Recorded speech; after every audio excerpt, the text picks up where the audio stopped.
Get the ball hog gloves. These weighted gloves take away the grip of the ball, forcing your hands to work overtime. The ball hog gloves, you know what I'm talking about. You see that? It's Karan Godwin with the ball hog gloves. Like, if you don't know that dude. Basketball was invented in Springfield, 1891. Get the game ball built to shine.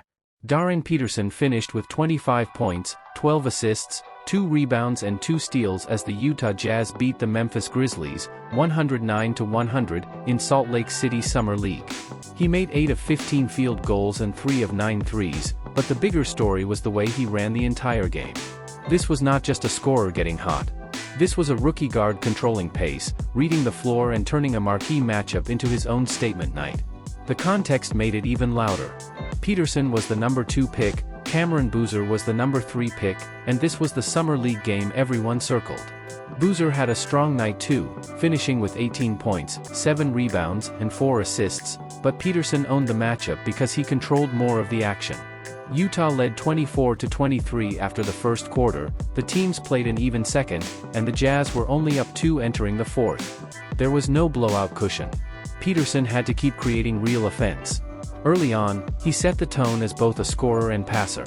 He scored or assisted on almost everything Utah did at the start, and by halftime he already had 13 points and 7 assists. That is what made the performance feel different. He was not just calling his own number. He was manipulating the defense, drawing help, then finding the next open shooter or cutter before Memphis could recover. The most impressive part was how natural the playmaking looked. Peterson got into the paint without rushing, kept his dribble alive, and made passes with timing, not just flair. When Memphis sent a second defender, he did not panic. When the weak side rotated, he trusted the next read. That is advanced guard stuff for a summer league setting. His best stretches came when the game tightened. In the third quarter, Peterson started finding his range from deep, and in the fourth he kept dropping passes that turned pressure possessions into clean looks.